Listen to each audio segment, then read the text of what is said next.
बिस्मिल्लाहिर्रहमानिर्रहीम। बोलते कालम के साथ मैं आमिर रज़ान। और जो लोग मुझे फ़ॉलो करते हैं या मेरी व्लॉग्स को सुनते हैं उनके लिए तो ये नई ख़बर नहीं। और मैंने ये कहा था कि ये जंग जो है जो आपको आपने हरमज़ में नज़र आती है, ये कभी बंद होती हुई नज़र आएगी, कभी आपको फैलती हुई नज़र आएगी। इसमें वैसे स्टॉप का बटन नहीं है, पॉज़ का बटन है। यानी ये पॉज़ हुआ करेगी और उसके बाद दोबारा से शुरू होगी। देखें, अब आपने हरमज़ में जंग जो है बंद है, तो बाबुल मंदब वाली साइड यमन में जो है ये जंग भड़क रही है।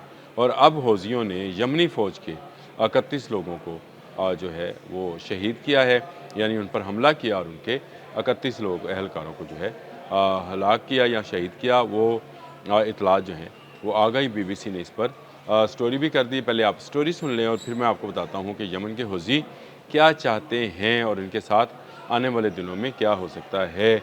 यमन के सूबा मारब के इलाके अलरोबक और सूबा हिजर मौत के इलाके अल अबर में एमरजेंसी फोर्सेज के ज़ेर इंतज़ाम मुतअद्दिद फ़ौजी कैंपों को मिसाइल्स और ड्रोन हमलों का निशाना बनाया गया। वज़ीर सेहत कासम बहीबा ने इस अबाराना हमले में की मजम्मत करते हुए कहा कि इसका मकसद अमन व अमान और इस्तेकाम को नुकसान पहुँचाना है। ताहम उन्होंने हलाकतों की कोई तादाद नहीं बताई।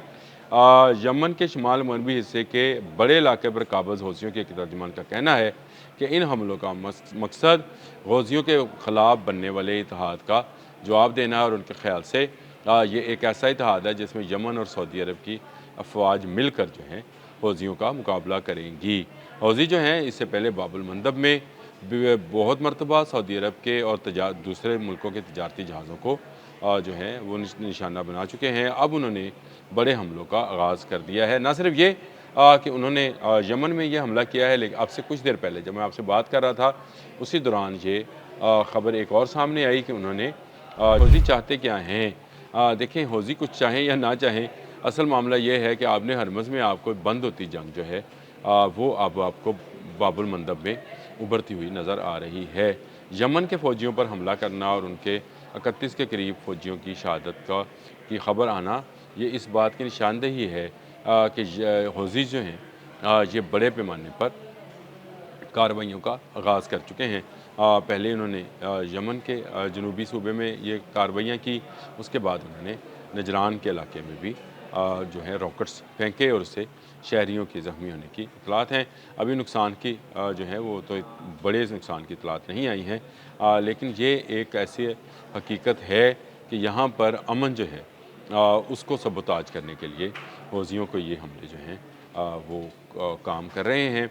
और एक तरफ आपने हरमज़ में अमन की बात हो रही थी, ओमान और ईरान के मबैन मुज़ाकरात और उसके बाद मुआहदे की ख़बर सामने आई और कहा गया कि एक बड़े हिस्से से 60 दिन के लिए फ्री ट्रेड जो है, यानी किसी टैक्स के बगैर ट्रेड जो है वो की जाएगी। इब्तदाई तौर पर 30 और फिर उसके बाद 30 और उसके बाद फ़ैसला किया जाएगा कि कितना टैक्स लगाया जा सकता है।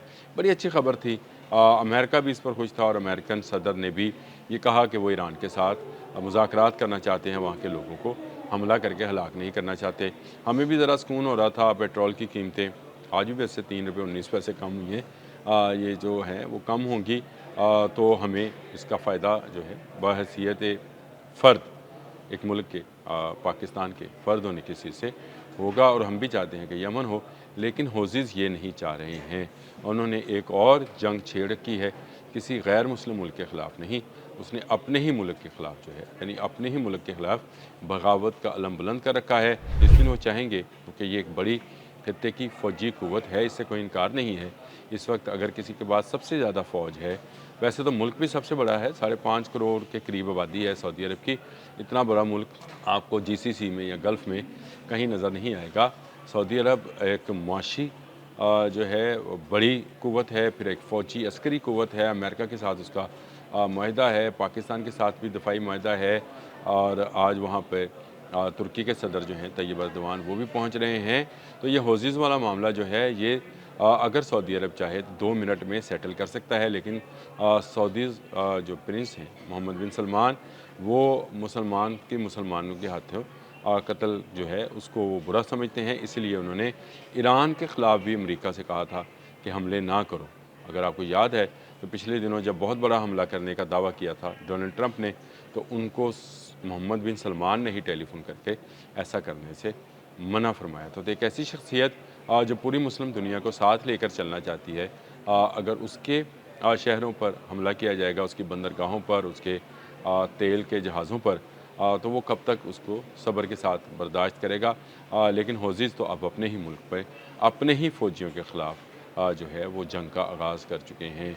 ये एक और अफ़सोसनाक पहलू है।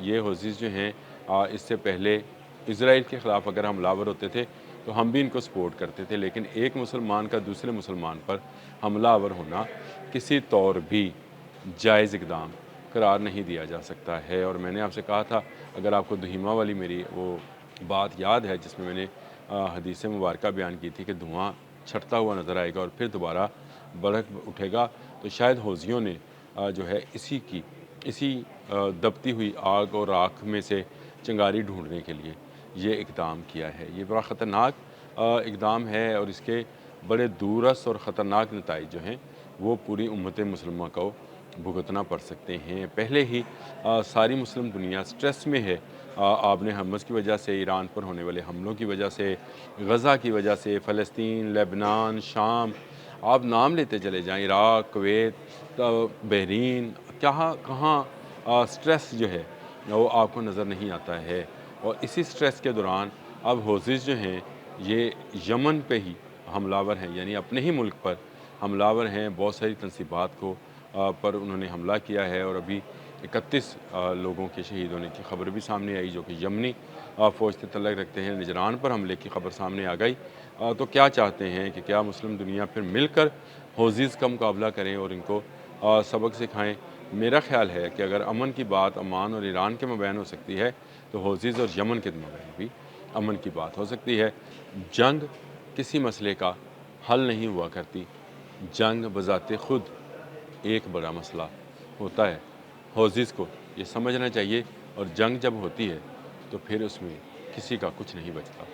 किसी की साख जाती है, किसी के माल और किसी की जान। अल्लाह पाक हम सबको ऐसी जंगों से महफूज़ रखें। अब तक के लिए इतना ही। अल्लाह हाफ़िज़।